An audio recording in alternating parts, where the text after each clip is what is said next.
Hello, I'm Jake Boudrot, Civic Journalist at Tello Community Television. This week, on The Record, I attended the Committee of the Whole session of Richmond Municipal Council on December 2nd in Arishat. After the meeting, I spoke with Warden Lois Landry and Deputy Warden Brent Sampson. During a quarterly presentation by Sampson with the Cape Breton Regional Enterprise Network, a planned green cement project for the region was discussed. I was able to work with Dan on the green cement conceptual study that is now published on the Cape Breton Partnership website. Another excellent report that dives into the use of a byproduct to generate green cement, fly ash, that Nova Scotia Power kind of like a byproduct of Nova Scotia Power. And it's a great report that dives into a potential opportunity in the Strait to produce green cement. And so we're really proud of that report, and we're really happy with the work that Dan did on that. And again, if you get a chance, do read it. It was very well done.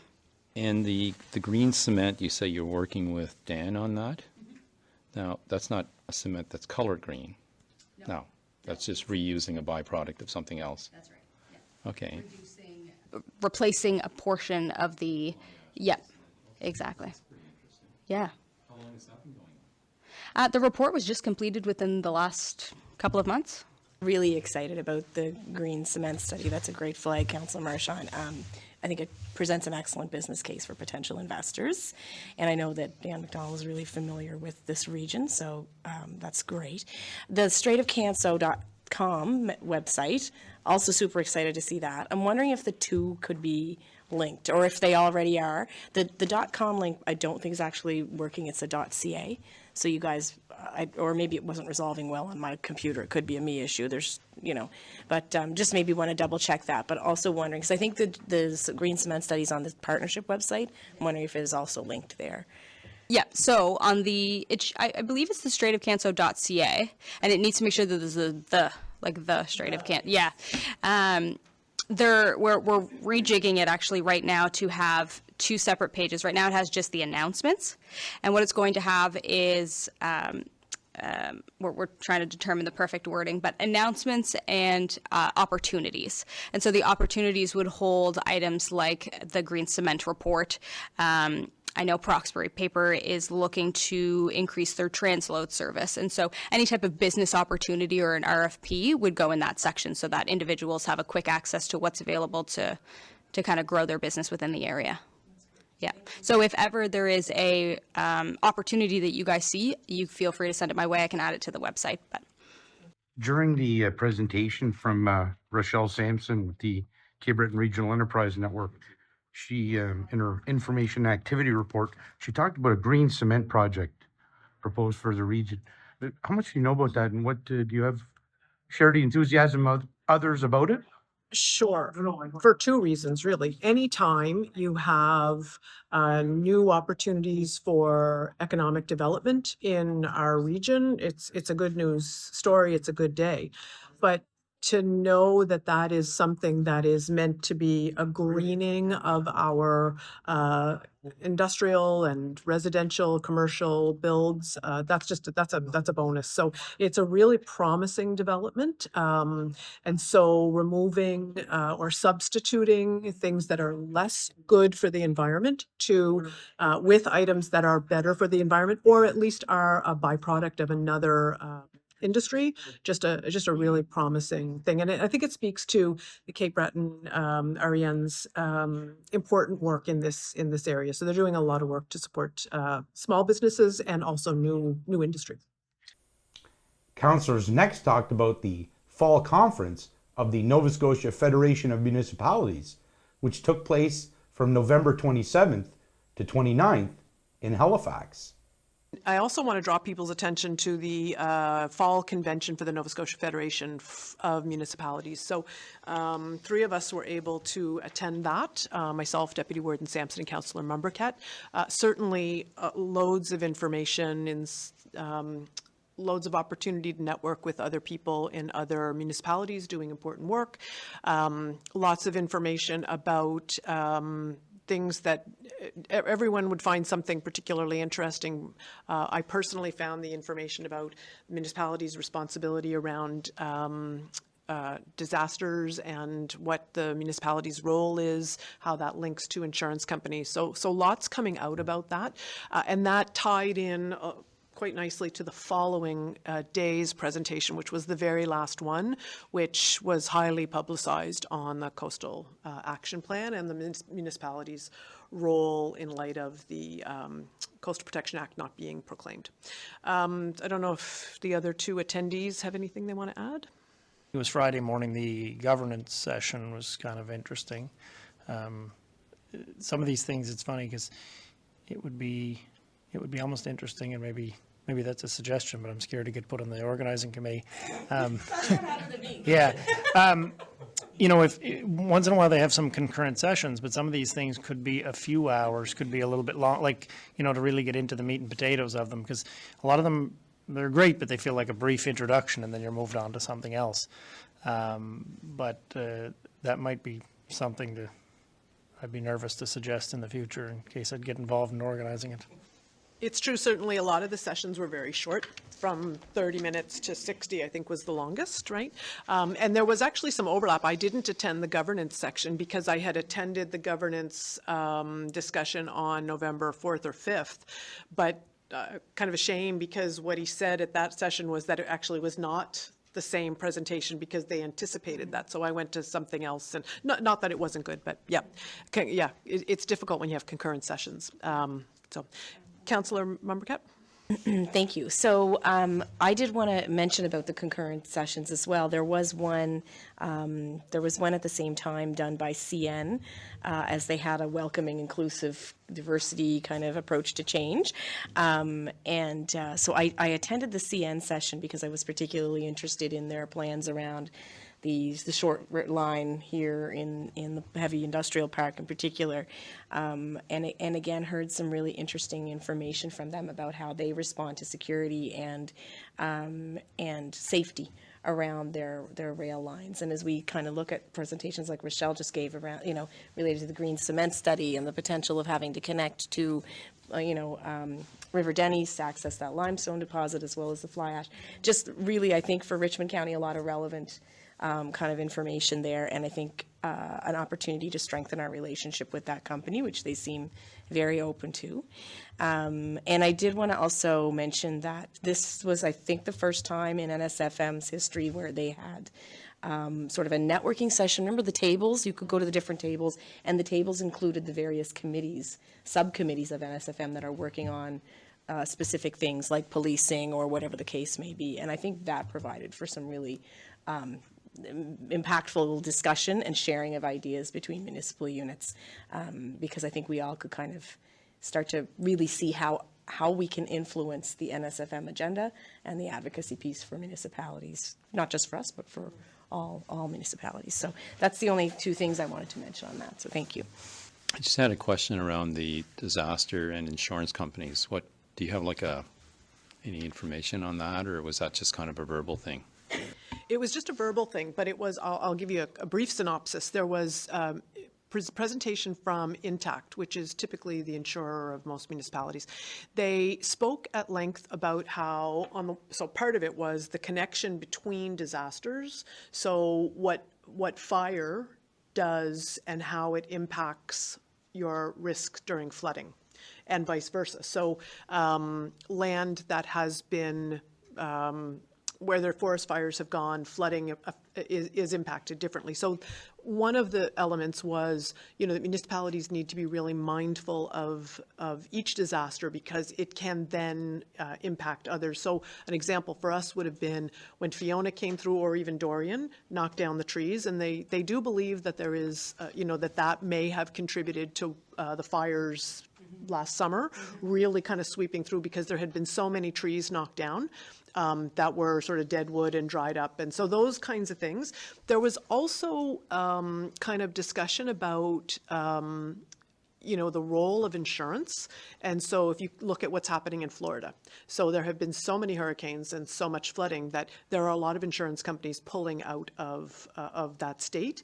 And so that it is very likely the case that you can't get insurance, and also that sometimes people are a little bit naive about what their insurance actually covers, and that following disaster, some things are actually not covered. They saw that in Port aux Basques as houses, were lost. People said, gosh, I'm going to have to go to my insurance, only to find out that that was not covered by insurance. So then what do desperate people do? They go to the municipality and say, you shouldn't have let me build here. And so what does that mean? What is the implication for municipalities around our planning and our use of bylaws? And so on that point, that they did say that there are no resolved cases at this point, but there are several before the courts. Now, who knows how those will play out? But it did sort of speak to how one issue deals with another in terms of disaster planning, but also sort of the role of municipalities and what happens when insurance companies don't pony up. I guess that's interesting, though, but even for fires, I mean, if people can go because your house is washed out into the water, what about for fires? Could we get blamed? Could people come after us if insurance companies don't pay for that? Are there cases in courts to that as well? I can't recall if she spoke about specific cases, but there were that were currently before the court. So I can't speak to that, but she did speak about how, and I was very surprised to hear this, that in Fort Mac during the fires there were houses that it made it sound like they actually had mortgages, but their insurance didn't have enough insurance, which I remember listening thinking, that is the strangest thing, because my mortgage company requires that I submit enough insurance, right? But it sounded like Alberta, in Fort Mac, that wasn't the case in some instances. But there was a sense of desperate people who have lost what is essentially everything, which is their home, but also the asset of their home.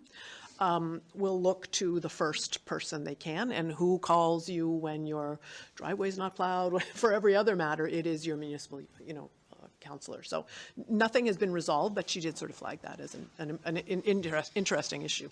Just to add to that, what you were saying too about sometimes some things being a factor after the fact or so on. I remember she talked a bit about, as well as, during that time, and trying to, this kind of leads back to our municipal emergency management planning group, coming up with all the ways or all the other things that can go wrong in that moment, and how many other things are affected at that time, that the more planning ahead of time, the better set up you are, because there's so many things that become secondary that you wouldn't think of immediately, but can become a big risk as soon as one domino falls. Yeah, as well as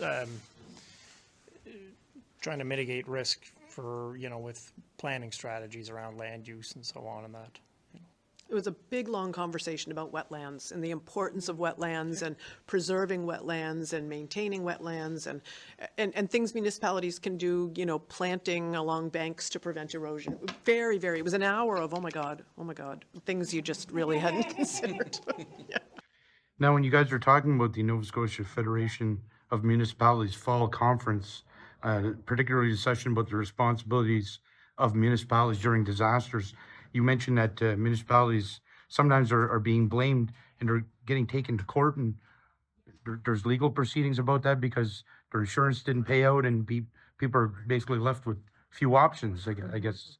So they were really, quick to make note that there has been no decision, but they did speak to us about a number of jurisdictions, so other provinces, where when homeowners were faced with devastating loss as a result of, natural disasters mostly, that they were surprised to learn that their insurance did not cover that. And I believe we saw that in Port aux Basques, where, we all saw images of those houses going off and the devastation that was caused by hurricanes. But what a lot of homeowners weren't aware, and probably are still not aware, I certainly wasn't for a long time, that your homeowner's insurance doesn't cover everything you might think it does. So when faced with that kind of devastating loss, both just your home, but also the asset that is your home, what that means for how people kind of look for next steps. And in some instances, they have essentially taken the municipality to court, and that issue is, you should never have let me build here. So it was a really, really interesting discussion. And this is an insurance company kind of doing the presentation, so they have a particular bend, but it certainly does speak to the importance of our planning work and the work that we do in our bylaw and policy committee. What did you find interesting about the Nova Scotia Federation of Municipalities Fall Conference session on governance, which you spoke about tonight? A lot of that was just to do with the roles and responsibilities of a councillor, and to be honest, sort of sometimes staying out of the business of the day to day. And the gentleman who presented it actually worked for a firm that he highlighted a couple of books that his employer had written that I thought I'm going to look into, like, that were interesting to do with sort of basically roles and responsibilities around governance as opposed to the employees. Do you share concerns that were expressed tonight about the effects of disasters on municipalities?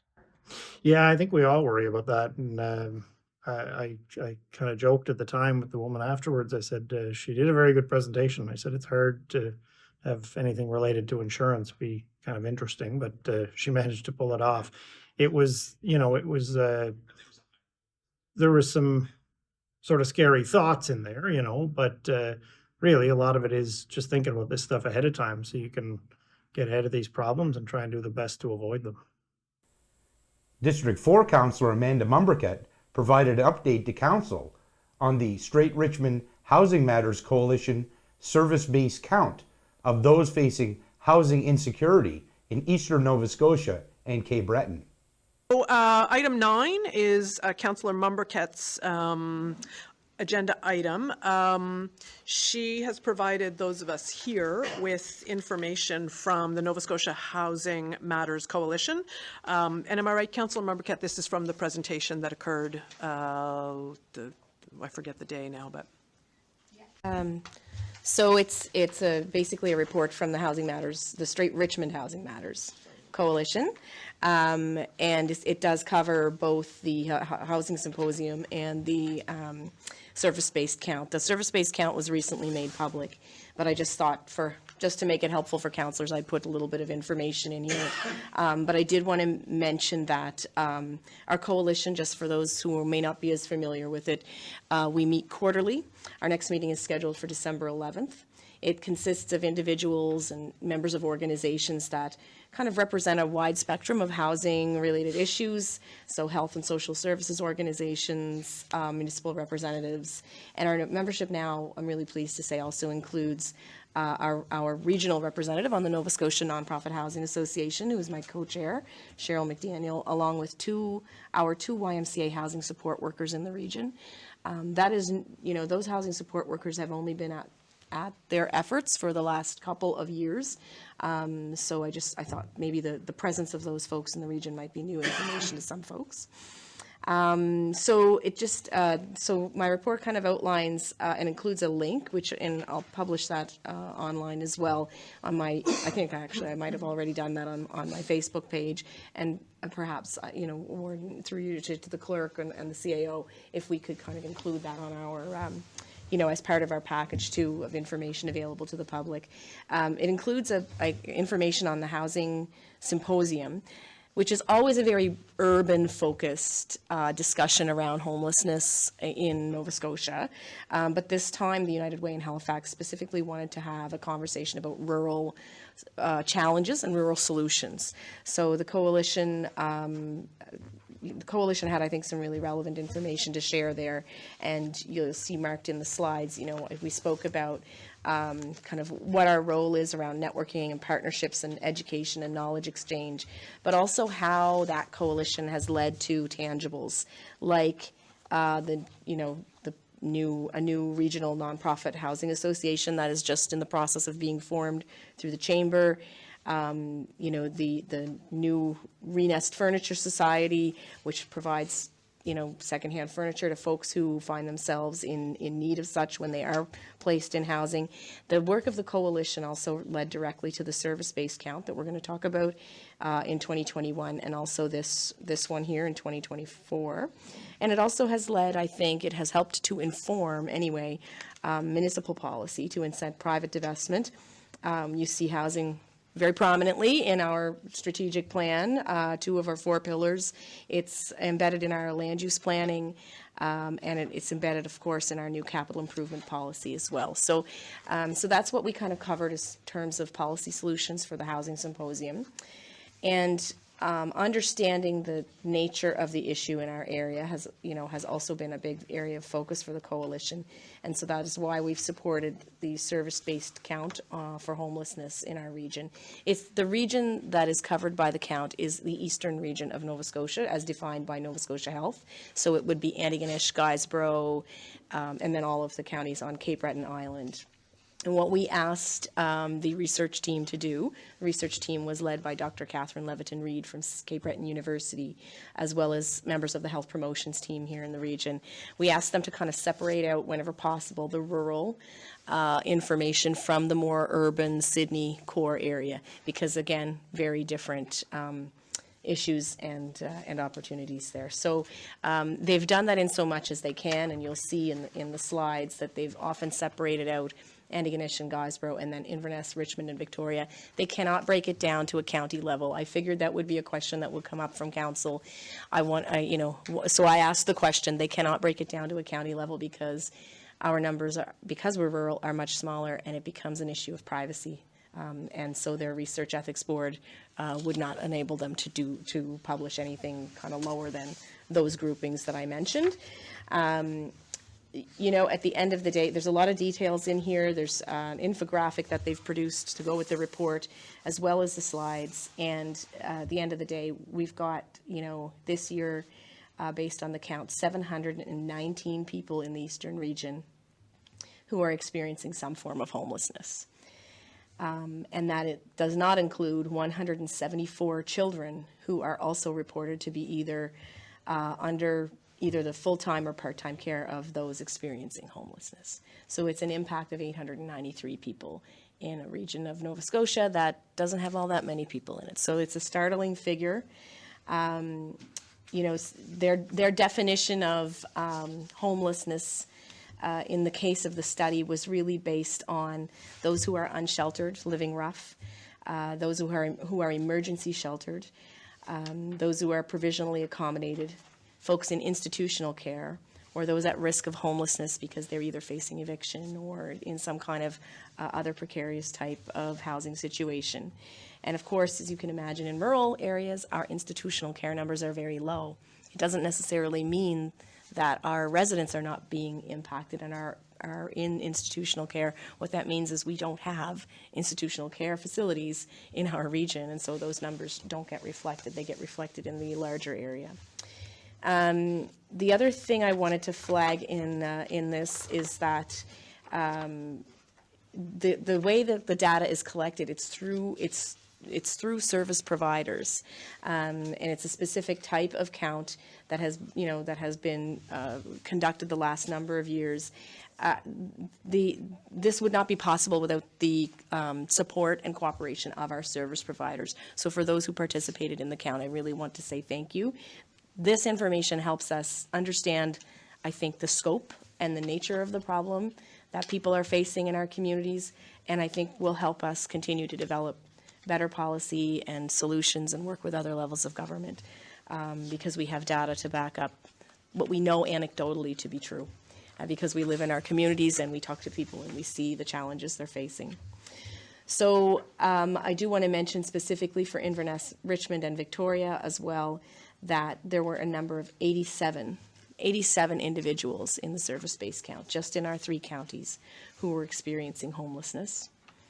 So it makes up about 12% of the total number of people who are facing this.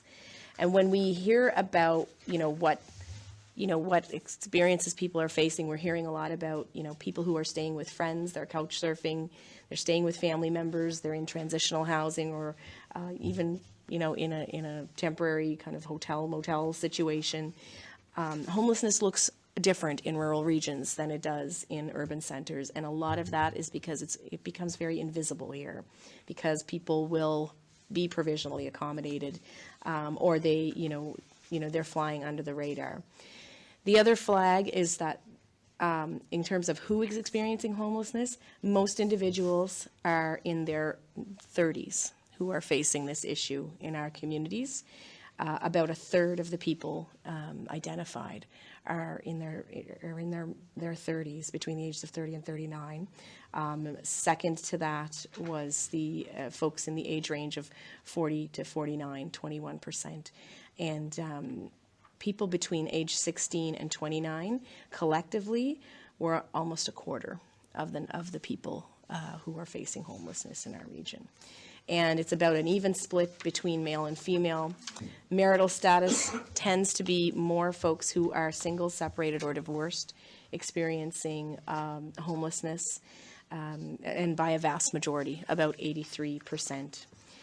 In terms of folks who are, having this impact them, the majority, or many, 35% were living with mental illness, and another 36% were living with addiction. So the numbers are, they are staggering. One of the things that Dr. Leviton-Reid pointed out in her presentation, you'll recall, Warden, I'm sure, is that 59% of the people experiencing homelessness were in receipt of income assistance.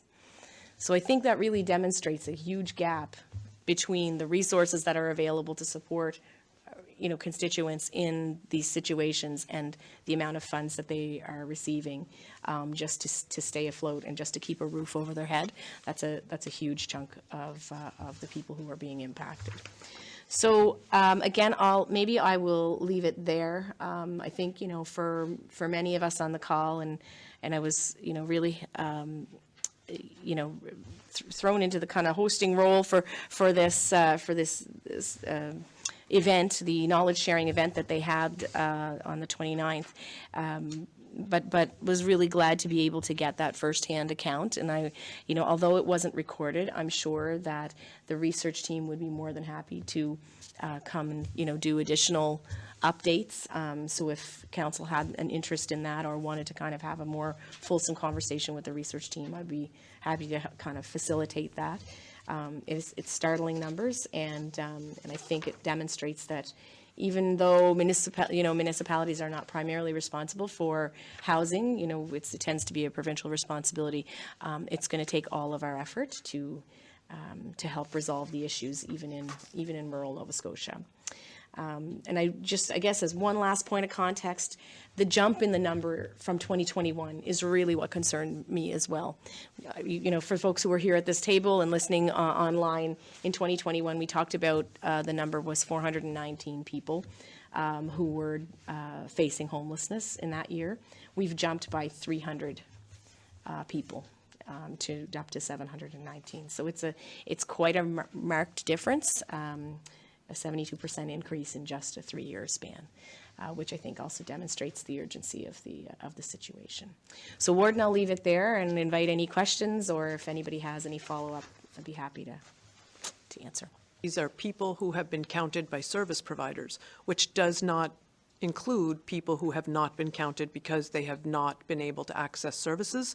And in rural communities without transit that allows you to get from West Arishat to Port Hawkesbury, where, and in some cases these services are new, and so people aren't aware that they exist. So it is absolutely underreporting. So this is at least, I also thought that the point they mentioned about 60% of folks who are experiencing, those 719 people who are experiencing homelessness say that it is because rents are too high. So there has never been a strategic plan, I think, in Richmond County that didn't make reference to affordable housing, but certainly if the time is not now for affordable housing, it has never existed before the way it looks now. And I think if you look at some of the data they're talking about, there is 72% increase in homelessness, but the risk of homelessness is astronomical. Like, that is up in the last 3 years by 157% in Antigonish, Guysborough, Inverness, Richmond, and Victoria. So, you're talking about the risk of homelessness increasing by 157%, which means that the numbers that we should anticipate moving forward without considerable intervention, that there's nowhere to go but up in these numbers. So does anybody else have any comments, thoughts, concerns? Councillor Mershon? Yeah, but was there a percentage for how many people are actually being home or housed? Like, I think what's interesting, you made the comment of people that are kind of house surfing. I would never think of them as homeless. Like, if a friend's kid was staying with us, I wouldn't think of them as homeless. If the situation at home, if they were having struggles at home, we've done that. You take friends of your kids in, and I never looked at them as homeless, but you made that comment that that's couch surfing or house surfing, or so what percentage in the number of 719 do you think is that? Yeah, because I wouldn't look at that as homeless, but I guess for this study they did. Yeah, so when they categorize as provisionally housed, that is where folks who are, having that experience, that is kind of how they would fall in. But it does also include, probably a few other types of situations. So they did not break out numbers on every type of homelessness because, and I mean, we could probably, access more detailed data, but again, rural nature of our community, they're going to probably have to continue to aggregate that information to protect privacy interests, right? But no, they definitely would consider folks who have been displaced from their normal family living arrangement into a situation like that as someone who is facing homelessness. Because the bottom line is if your kindness wasn't in place for them, right, they would be facing homelessness. So. And just to your point about youth, friends of, when I was early days in my early time as principal, if I had a person like that, we could connect them to the Department of Community Services, and we could find that 16, 17, 18-year-old, we could find them support, we could find them an apartment, we could find, there were things we could do. And so there were several times that we would, through DCS involvement and through Children's Aid is technically responsible till they're 18, but that 16 to 18 is a little bit different. I can tell you there is absolutely no chance, given the vacancy rates, that Schools Plus, that those people work in schools could ever work with the vacancy rate that we have now. And one of my first duties as principal was to hire a Schools Plus facilitator for the Port Hawkesbury Richmond County Schools. It was a pilot program at the time. I spoke to her this week about the difference in things that are impacting people. And so some of the people that aren't getting included in this count, another example of that would be, a family that has lost their housing here that has to move to Amherst because that's the only place. So you're talking about pulling multiple children out of school. We never had to do that 15, 20 years ago. So the people that aren't on this list, it's not like things are a bowl of cherries for them either. And just to give you some specific numbers, which again, to your point, Warden, definitely undercounting or underrepresented. There were 33 children experiencing homelessness in Antigonish, Guysborough, and 59 children experiencing homelessness in Inverness, Richmond, and Victoria counties. So these are, many of whom would be provisionally accommodated in the way that you're describing. And 20% of the folks, of the 719 individuals, indicated that conflict with family or being kicked out related to separation, divorce, or other types of family conflict this is why they were experiencing that homelessness right now. So complex problem, and family violence specifically was reported as a barrier for 30% of the clients who are experiencing homelessness. So there are some complex family situations that are contributing to this overall problem as well. And the most challenging situations, there was always a bed in Sydney or Halifax, and there is no way, Jose, a bed in Sydney or Halifax. It really is startling to see the stats for Phoenix House and how things are headed in that direction. It's completely different than it was just a few years back. Councilor Mumricket, thanks for all that information. That's great stuff. Looking at one of the pages in the document, it says getting to the tangibles, and it talks of lack of regional nonprofit. And of course, you guys have always heard me talk about the Antigonish Affordable Housing Society and all the work that's been done over there and all the apartment buildings and the housing that's built from that society. So is there any update? I know the Strait Area Chamber of Commerce is looking to do a nonprofit housing society. Is there any update on that? Or?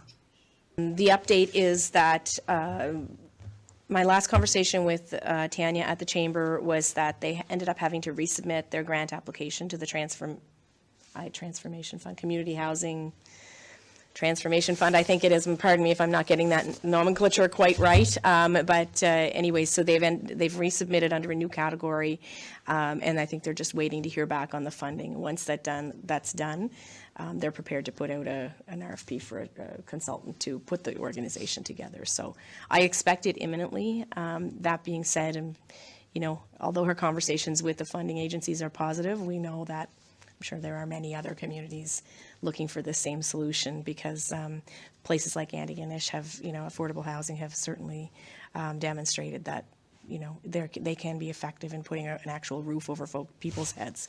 That's the drawback with the coalition. We are an advocacy, education, research type entity. We're not a formalized structure and cannot apply for funding.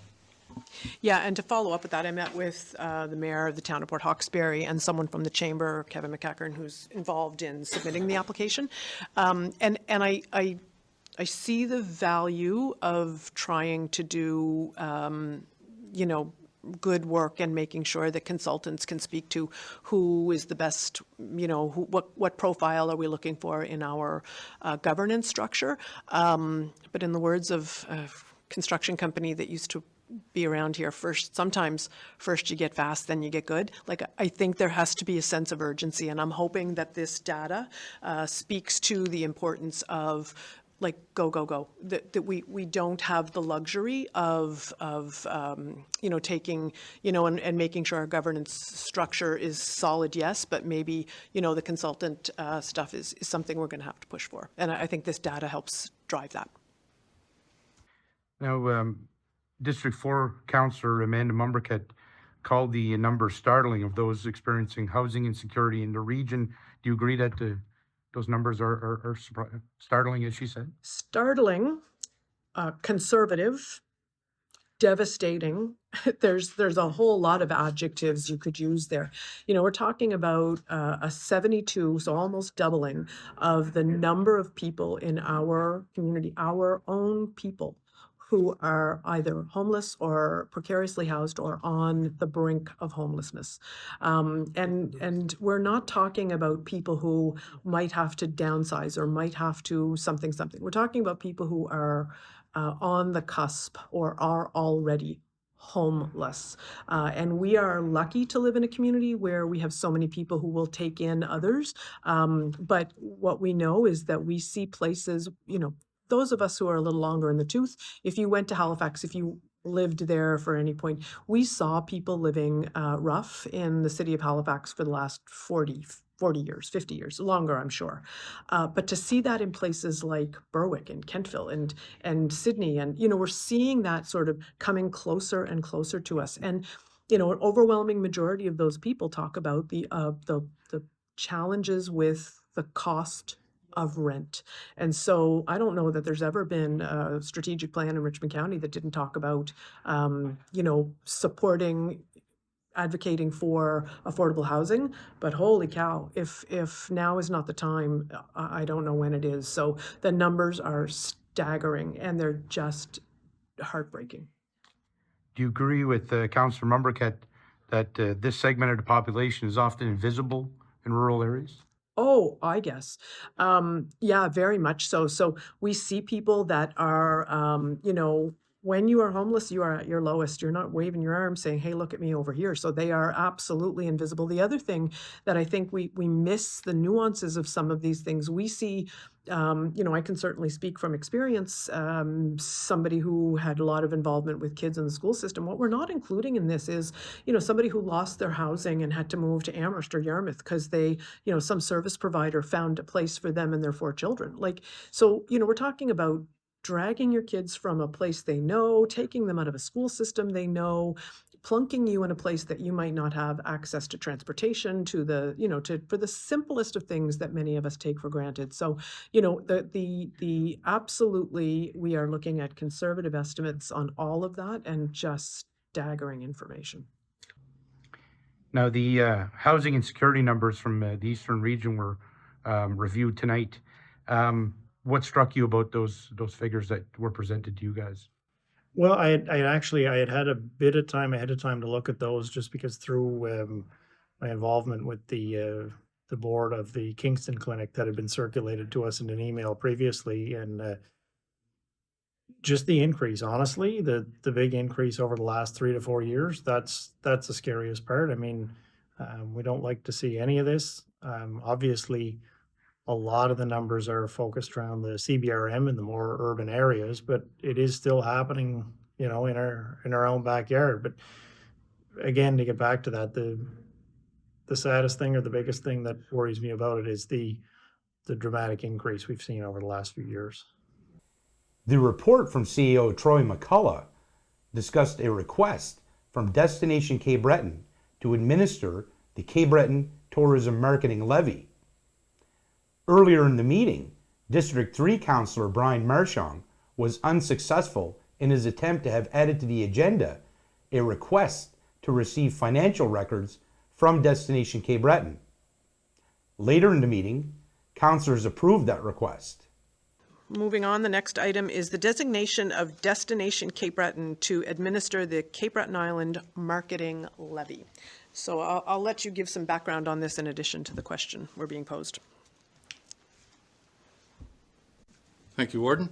The background is there that we passed the motion back in the fall of 2023 to be part of the marketing levy, which is the 3% across Cape Breton. Since then, the province has been working on the data sharing agreement. So now that a lot of these things are in place, it's now for the municipality to receive that information, we had to enter into a data sharing agreement with the province. And again, it's with the province and the platforms as well. So it's going to give us a comprehensive list of who's acting as an accommodation anywhere in Richmond County. And then the mechanism for the remittance of the levy itself and how that's going to work. So this, of course, has not been a smooth process at all, but it's coming, and the province knows this. And DCB, Destination Cape Breton, have offered to take on this work of policing, monitoring, because it's to their benefit and to receive the funds from this levy. So. The report that, for folks paying attention, is page 31 and 32. And so in that, there is, on the bottom of page 31, there's a request to council to designate Destination Cape Breton as the administrator of the marketing levy. So you're asking us to either agree and allow them to be the administrator, or to leave things as is, at which point that work would fall to staff here at the municipal level, or some other option. So I guess on this, I will ask if there is anything anyone would like to start conversation about. I'll make the motion. Yeah, I'd be willing to make the motion to agree to allow them, Destination Cape Breton, to administer that for the county. Motion on the floor. Do we have a seconder? Seconded by Councillor Mumbercat. Is there discussion on the motion? Councillor Marchand? Discussion, no. Okay. Hearing no discussion, there's a motion on the floor to agree to allow Destination Cape Breton to be the administrator of the marketing levy for Richmond County. All those in favor signify by saying aye. Aye. Those opposed?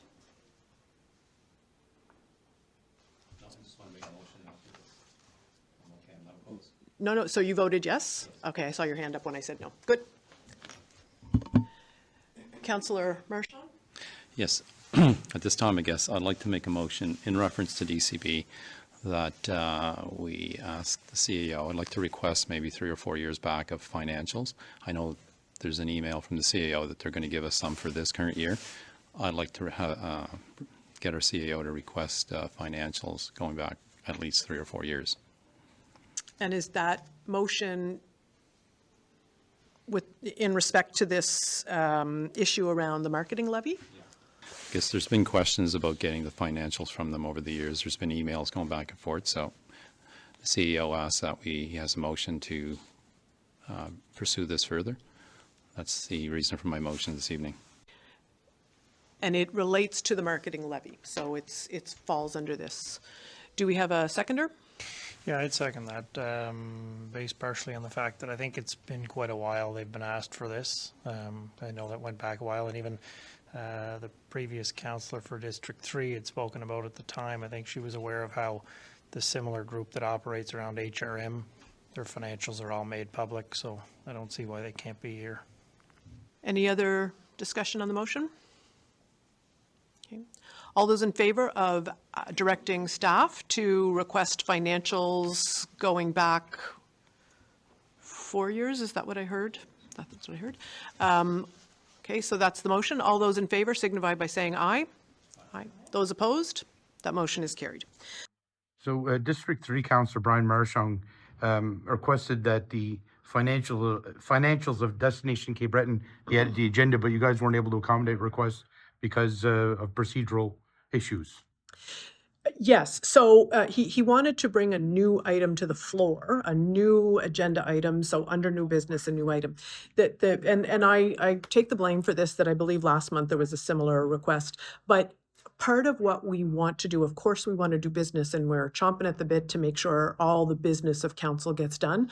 But I think it's important that we balance that out with the really good work that's been done by the previous council around making sure residents are aware of what's happening in the fulsomeness of that. So we see the packages that those of us here at council, what we have before us is exactly what you could be looking at on your phone if you were sitting here, or on your computer if you're at home. So we want to make sure that we aren't bringing items to the floor that we might have some conversation about, that the public who's listening has not had just an opportunity to look through. And also, I think the CAO and the rest of staff need to be able, the rest of staff through the CAO, need to be able to kind of answer our questions so that these meetings become really productive. So if we continue to bring items to the floor and we say, can I just add that, then, you end up having to look at it again next month anyway, because somebody says, I'll look into that and get back to you. So I think it's a lesson for me as the chair of council, the chair of these meetings, to make sure that we follow those procedures, because there's a reason for them, and not to kind of, let ourselves get away from the fact that there are reasons why we have won a little bit of advance notice. In the end, there was something very similar to what he wanted to bring on the agenda, and he was able to actually make that request in another agenda item. Yeah, when you were discussing the marketing levy and the implementation, and who gets to collect the revenue for, or monitor the usage and application of the marketing levy, I think, and then you were able to kind of discuss that then. Yeah, and his concern is actually around that point exactly. So we in Richmond County, I was on the policy committee when we made this decision. It was agreed upon by all municipalities in Richmond County that a small levy would be placed on all accommodations, and there are some exceptions to that. So if you're in Sydney or for a medical procedure, for example, you wouldn't apply to you. But this marketing levy, that money is intended to be provided so that people can use that money to kind of, say, hey, go to Richmond County, it's a great place. So a lot of that kind of stuff is very important. And what Councillor Marchand is asking for is, can we just see how that money goes in and out, because that is not available online. So it was a motion to the CAO to say, look, we'd like to see those financials. Now, what do you expect to get from 4 years of financials from Destination Cape Breton after you guys approved our marketing or approved, I guess, monitoring of the application of the marketing levy tonight? So these questions have been going on from a few members of the public for a little while, and speaking in the past, it appears the similar organization that does the same kind of work in HRM, their numbers are all made public, but some of the there are residents that have concerns that the budget numbers aren't made public on this, and honestly, it's a tax at the end of the day, and it's tax dollars going in. So I don't really see any reason why they shouldn't be able to publicize that. If if we're going ahead with allowing this 3% levy within our county, I think it's only justifiable that we be able to see how the money's spent. Also, in the report of the Chief Administrative Officer, councillors discussed ways of measuring the growing deer population in the municipality, data that is needed before approaching the Department of Natural Resources and Renewables. The next item on the agenda is the deer population update. I'd like to relinquish my role as chair and ask the deputy to step in so I can speak as District 2 councillor. Where do I sit? School presentation. This is the briefing note. I'll just read this out here. Is that okay? The purpose of this briefing note is to update council on our meeting with Elizabeth Walsh and Jason Power from the Department of Natural Resources. Now, this was from January.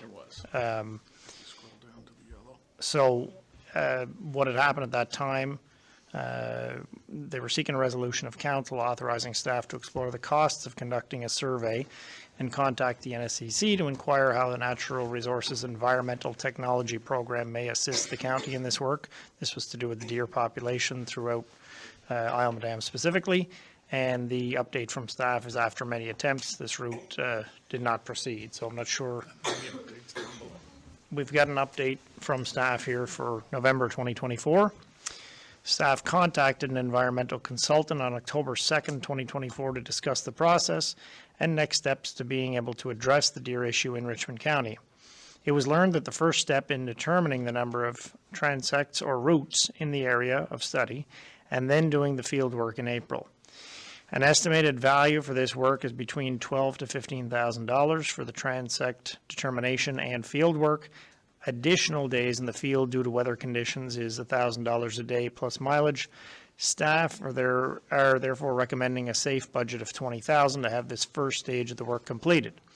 Now, due to the value and policy, staff would be seeking a motion of council to do a request for quotes for the above noted work to see if there are other consultants available to conduct the study in our area. And it should also be noted that if this work begins in this fiscal, it's an unbudgeted item, as the original work was being sought as an opportunity for students to conduct the study or work. I would like to move that council request that staff select quotes for the above noted work so we can get a sense of cost and time frame. And I am hoping to get a seconder, at which point we could discuss how we all feel about that. It's been moved. Do we have a seconder? Yeah, I'll second that motion. Open for discussion. Councillor Marshaw. Okay. I realize that the attempts have been made to DNR and NSCC, but I mean, I would recommend that we try our best. Contact NSCC again. I don't know who was contacted, and DNR. I just will not support spending $20,000. I don't know the whole history of this, but this has to do with deer on the islands. And I mean, maybe DNR can just put out if it's a doe issue, put out more tags. I don't know. Spending $20,000 on this, I'd give it to the hospitals or wherever else, but I will not support spending any money on this. Mr. Chair, through you, DNR will not look at this without the Transact data. It is the very first step. Every county in the province had to go through this process to start their process. They have to know what they're dealing with before they will go any further, and the Transact data gives them that. I still won't support it. Is NSCC capable of doing that then? DNR won't do it, obviously. NSCC has a program where students do the Transact work as part of their curriculum. It just did not happen. and this problem's not going away. In anticipation of some concerns about the cost, I just sort of tried to organize my thoughts a little bit, and this is primarily an Isle Madame issue, and I will say primarily, I think it's safe to say, a District 2 issue, and in District 2, it is certainly more pronounced in the north side and around Rocky Bay. What I would argue, though, is that what we don't have is a deer population problem. What we have is a doe population problem, and that problem is expanding from what had been the north side going into Rocky Bay. I certainly almost hit a deer in St. Peter's yesterday, so that deer population is not staying on Isle Madame. And it has increased really dramatically, and dramatic increases are not such a big problem when numbers are small. So doubling a small number is not that big a deal. As the numbers become large, doubling large numbers becomes astronomical.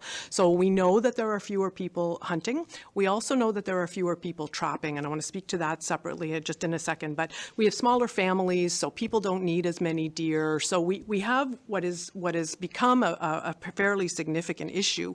And also because there are so many does on Isle Madame, there are people who don't want to hunt because the consequences for shooting a doe when you don't have a doe tag are significant. So we have hunters who really don't even want to hunt bucks because they're afraid that they'll get a doe and all of that. But there are serious implications, and I appreciate that $20,000 is a lot of money, but I do want to point to some other things we spend money on. So we routinely provide money around food security, and we discuss that as a serious issue. There is nobody in my family that didn't have a garden when we were growing up, not a single person. You cannot have a garden on Isle Madame, and particularly in the north side, unless you are prepared to build and maintain a 6-foot fence. There's just no way. So that is a food security issue. We have community garden applications. People are not submitting because they would have to include in that fence. So the discourse has been on the fence about whether to include a, pardon the pun, because they would have, the only place they feel they can do it is in the tennis courts, and they would have to give up a recreational facility. We routinely speak about, we want to have vibrant communities for our seniors. We want to make sure that our folks don't feel isolated. I'm telling you, I work at the bingos in Discourse, and there are people who don't go to bingo because they don't want to drive through the deer on the north side. We have dangerous driving conditions, and so we're in fact, a lot of our seniors on the north side are being held hostage, particularly through the fall. We want to be a group that spends, we have spent money on tourism initiatives. 2 people hit deer on the way to the Celtic Colours concert in Discourse last year, and 1 hit a deer on the way home. So we are not talking about insignificant impact in our community. Proximity to homes, we have deer that are coming closer and closer to our dwellings. And so my Facebook picture is a deer looking in my patio. I spoke to people who have had deer on their patios. There are people who have to shovel the deer manure on their way from their house to their car.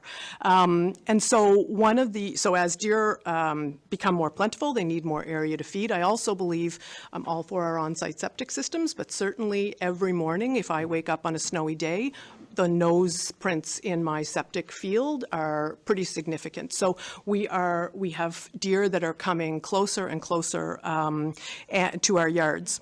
And so the reason why I think that's significant is because where you have an increase in fawn population, you absolutely are going to have an increase in coyote population. So we have had just this week, a resident from Cape Laround spoke to me and said we saw these 5 beautiful deer, and we got our binoculars out, so they were a little distance away, but they were not deer, they were 5 coyotes. And so as somebody who has been chased by a coyote and forced to lock myself and my son in a bathroom in the park in Martinique and have a coyote scratching to get into the bathroom where I was locked, I can tell you that being chased by 1 coyote is being chased by too many coyotes.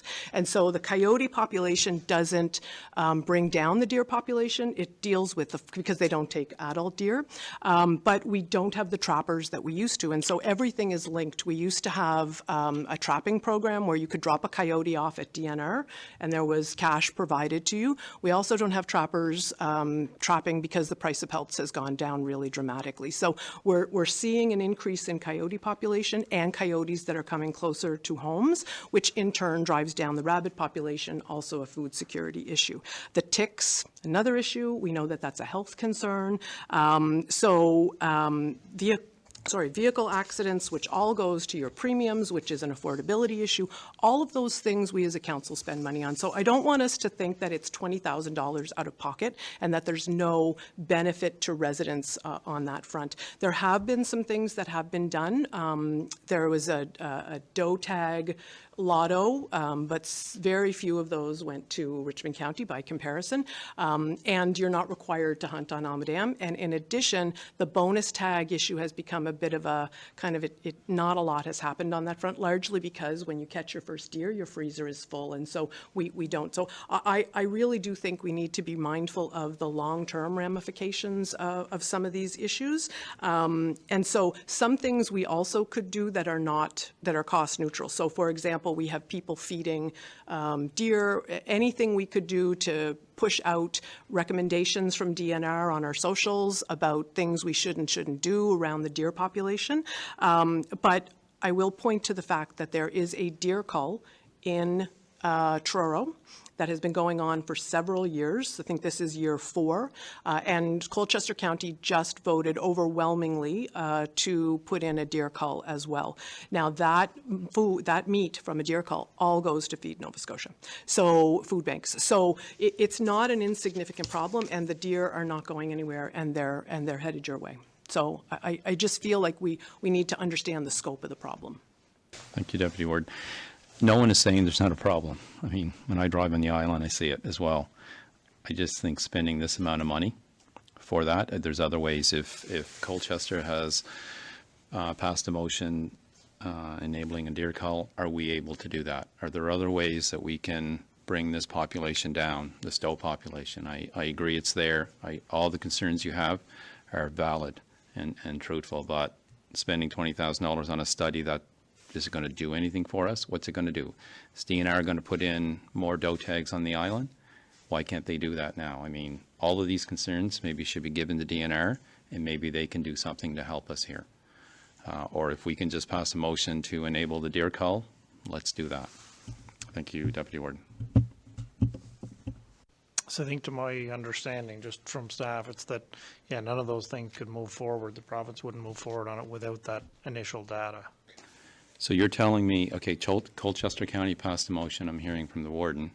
Did they do that with having this transect? Did they need that? I'm sure they must have. Okay, well, okay, let's maybe find out.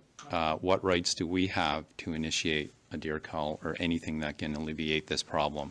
I mean, maybe we need to look at that, and I think we do have someone here that works at NSCC. Maybe we can, sort. Count deer, Councillor. No, but I mean, maybe you can speak to them and see if they can help us with any of this. If their study would be okay. If DNR won't do it, maybe we need, them to do it. It would be a great project for students, and it may help us resolve this. Yeah, well, we have a contact here, so. Yeah, and that was the thought originally. And I mean, at this point, we have a motion and it's been seconded, but it's basically to investigate these costs further and maybe, find out, because it may not end up, that we have to look at likely 20,000. Maybe it ends up less. I mean, we may have to budget a little more based on this report. These numbers aren't going to be necessarily. I don't think this initial motion tonight is just to basically move forward to get more information on possibly going ahead with this based on getting quotes. Yeah. So, if you're still not comfortable with that, that's fine. Just so we're all clear, that's all. That we're not approving going forward at this moment. Councillor Mummerkett. Thank you, Deputy Warden. So, yeah, Councillor Marchand, I know that staff made multiple attempts to engage with the NRET program. These types of projects always boil down to timing for programs like that. When they're out on work terms, when they're doing co-ops, et cetera, there's not much that I would be able to do to influence any of that. Those are in, college kind of program level decisions and instructor level kind of engagement that would have to happen there. So, that's not my role within the college. So I would have some difficulty, I guess, influencing any outcome there, just to be clear. I mean, still very totally supportive of, if it can be arranged, then that's great. And I think, I don't think it hurts to ask again, you know what I mean? And no harm in that. But just to the Deputy Warden's point is, I think, if I heard correctly, the motion was to authorize staff to go for quotes so that we would have more accurate cost information. I just want to make sure that I heard that correctly. Staff would be seeking a motion to request quotes for the above work to see if there are other consultants to conduct the study in our area. And I will expand upon that, which I don't think changes the motion, but, I think it would be, we'd be remiss if we didn't also double check with DNR that there wasn't any other way, that, there's been conversation about, over like aerial views and aerial counts of 4,000 deer on Alma Dam. So if, is that not a count? I'd also like to know if the CAO has, there's also been conversation about DNR. DNR makes decisions, right? Do we have, is it an urban legend that somebody went to Little Ants and counted the deer? So there has been conversation about when they counted in order to determine that they went to Little Ants, because I might make a motion to get that guy to come here and sit here and say, I drove through Alma Dam and stood up in Little Ants and said, here's a good place to count deer. I'd like to meet that guy. So, at this point, I think we can certainly expand those conversations, speak to MLA, speak to whoever. But yeah, I think it's important for us to look at all the ways we can get this information. Ultimately, we may have to pay some money to get this information. But that's not the motion on the floor.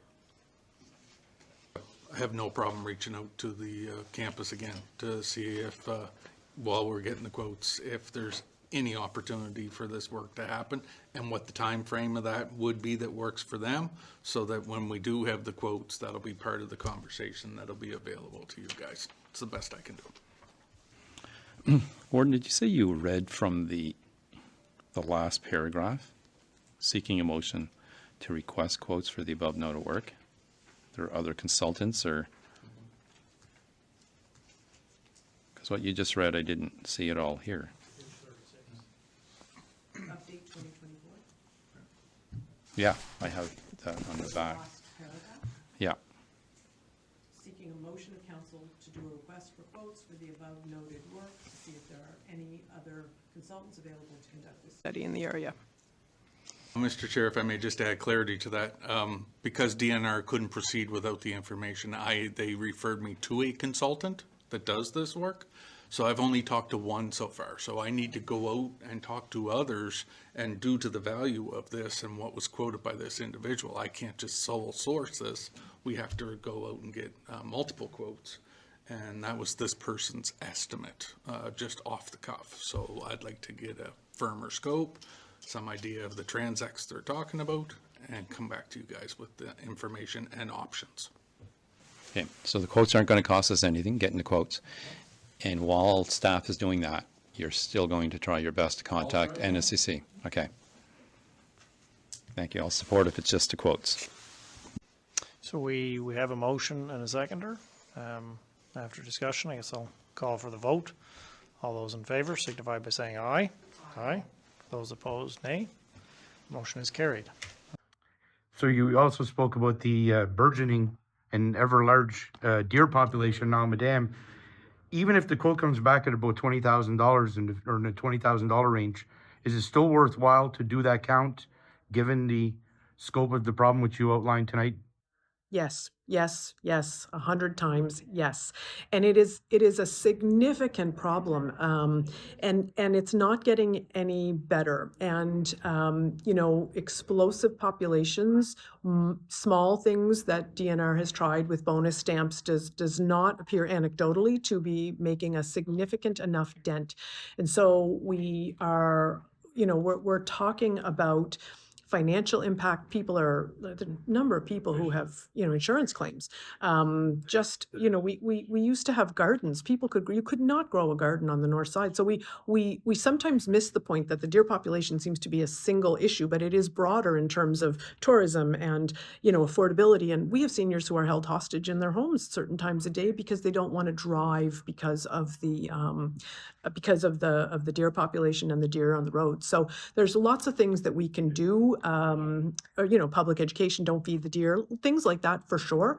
But my gosh, if we can only get on the other side of this issue with an investment, then I very much am in support of that, and it'll go to the floor hopefully, and council will have to make a decision. So there are 5 councillors, and we'll wait to see how that plays out.